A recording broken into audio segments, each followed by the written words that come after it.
Hello வணக்கம். இது உங்கள் சிவி ஜோன். சொல்லர் எப்படி இருக்கீங்க? இப்போ பார்த்தீங்கன்னா லைவில் வந்துட்டு நம்மளுடைய அன்ஷிதா அவங்களுடைய ஃபேமிலி வந்தாச்சு. ஸோ இதுக்கப்புறம் ஃபேமிலி கிடையாது, நாளைக்கு தான் மீதி. நாளைக்கு எந்தெந்த ஃபேமிலிலாம் வர போகிறாங்கன்றத கொஞ்ச நேரத்தில் நான் அப்டேட் கொடுக்குறேன். மீதி இருக்கிற 4 ஃபேமிலி அவங்க தான் வர போகிறாங்க வச்சுக்கோங்களேன். ஸோ நாளையோட வந்து எல்லாமே முடிஞ்சிடும். ஸோ இன்றைக்கி பார்த்தீங்கன்னா அன்ஷிதாவோட ஃபேமிலி வந்தாங்க. வந்தவொடனே வந்துட்டு அவங்களுடைய கருத்துக்களை வந்துட்டு பரிமாற சொல்ல ஆரம்பிச்சிட்டாங்க. அதேமாதிரி அன்ஷிதாவுக்கு பெருசாக வந்துட்டு இன்புட்லாம் கொடுக்கல. ஏன்னா சொன்னாலும் அந்த பொண்ணு கேட்காதுன்றது அவங்களுக்கு தெரியும் போல இருக்குது. அதனால் விட்டாங்கன்னு எனக்கு தெரியல. சார் இங்கே வந்துட்டு ஒருத்தர் தனித்தனியாக சொல்லும்போது முத்துக்குமரனுக்கு ஒரு சூப்பரான ஒரு விஷயத்த சொன்னார். எல்லாருக்குமே நார்மலாக சொன்னார், நீங்கள் நல்லா விளையாண்டுருக்கீங்க, நீங்கள் நல்லா சூப்பராக விளையாடுறீங்க, நீங்கள் நல்லா இருக்கு, இதுதான் வந்து மாற்றி சொன்னார். ஆனால் ஒரு சில பேருக்கு சூப்பராக சொன்னார். அதில் முத்துக்குமரனுக்கு வந்துட்டு அவருடைய எக்ஸ்பிரஷன், ஏன்னா அவங்க வந்து அதர் லாங்குவேஜ், அதனால் அவங்க எக்ஸ்பிரஷன் வச்சு தான் நம்ம புரிஞ்சுக்க வேண்டியது இருந்துச்சு. அவர் என்ன பண்ணார்னா கையை அப்படி சூப்பர்னு சொல்லுவாங்களே அந்த மாதிரி வச்சு கேமர், அவர் தான் உண்மையான கேமர், அவரோட கேமை அவர் நல்லா விளையாடுறார், சும்மா அடித்து விளையாடுங்கன்ட்டார். பயங்கரமாக எல்லாம் செம்ம கிளாப்ஸு. ஏன்னா உண்மையாகவே பார்த்தீங்கன்னா இது வரைக்கும் இந்த சீசன் 8 உண்மையாக கரெக்டாக கேமை விளையாண்டுட்டு போகிறது, அந்த ஒரு நேர்த்தியோட ஒரு நேர்மையான ஒரு கேமை கொடுக்கறது முத்துக்குமரன் மட்டும்தான். அதேமாதிரி இந்த சீசன், அதாவது இந்த வாரம் ஃப்ரீ ஸ்டார்ஸில் அதிகப்படியாக எல்லாரையுமே கரெக்டாக உபசரித்த ஒரு பர்சனும் நம்ம முத்துக்குமரன் தான். வந்தவங்களுக்கு எல்லாருக்கும் ஸ்வீட்டு எல்லாத்தையும் கொடுத்த சமயம் வந்து கவர் பண்ணிட்டுருக்காப்புல.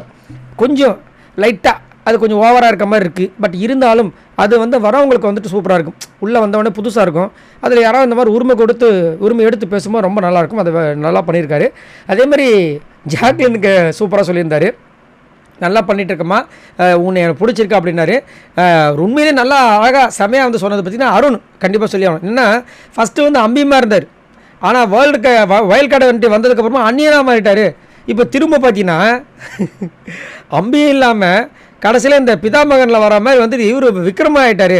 அது ஏன் அப்படி அப்படின்றது தெரிலன்ற மாதிரி கலாச்சாங்க. உடனே விஷால் வந்துட்டு எங்கே விட்றாங்க, ஆமாம் உங்களால் நாங்கள் விட்டுட்டாலும் நீங்கள் அப்படி செஞ்சுட்டாலும் அப்படின்ற மாதிரி இருந்துச்சு.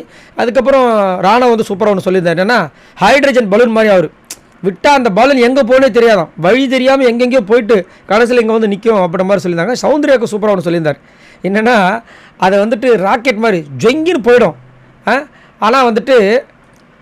ஆனால் போயிட்டு எப்படி திரும்ப வரும்னே தெரியாது, அந்த மாதிரி ஒரு எக்ஸ்பிரஷன். அதுவும் எக்ஸ்பிரஷன்லாம் பார்த்தீங்கன்னா பயங்கரமாக இருக்கும் அப்படின்ற மாதிரி சொல்லி சௌந்தர்யா விஷயங்களை சொன்னாங்க. மற்றபடி எல்லாருக்குமே வந்துட்டு நார்மலாக தான் சொல்லியிருந்தாங்க.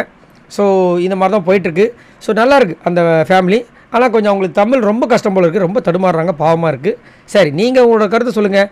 இங்கே வந்துட்டு வந்தவங்க வந்து சூப்பராக வந்து முத்துக்குமரனை பாராட்டது. முத்துக்குமரனை இவங்க மட்டும் கிடையாது, எனக்கு தெரிஞ்சு வந்தவங்க எல்லாருமே அதிகப்படியாக கேமை பார்த்து நீங்கள் நல்லா பேசுகிறீங்க, நீங்கள் ரொம்ப நல்லா அழகாக இருக்கீங்க, நீங்கள் நல்லா இது சொல்கிறீங்க அது சொல்கிறீங்க, அது மாதிரி இல்லாமல் கேம் உண்மையாக நல்லா விளையாடுறதுன்றல அதிகப்படியாக முத்துக்குமரனை சொன்னது உண்மையிலேயே முத்துக்குமரனுக்கு கிடைத்த ஒரு பெரிய வெற்றியாக தான் நான் பார்க்குறேன். ஸோ நீங்கள் உங்களோட கருத்தை சொல்லுங்கள். உங்களுக்கு இந்த வந்த ஃபேமிலியே எந்த ஃபேமிலி ரொம்ப பிடிச்சிருந்தது மறக்காமல் கமெண்ட்ஸ் பண்ணுங்கள். பாய் நண்பர்களே.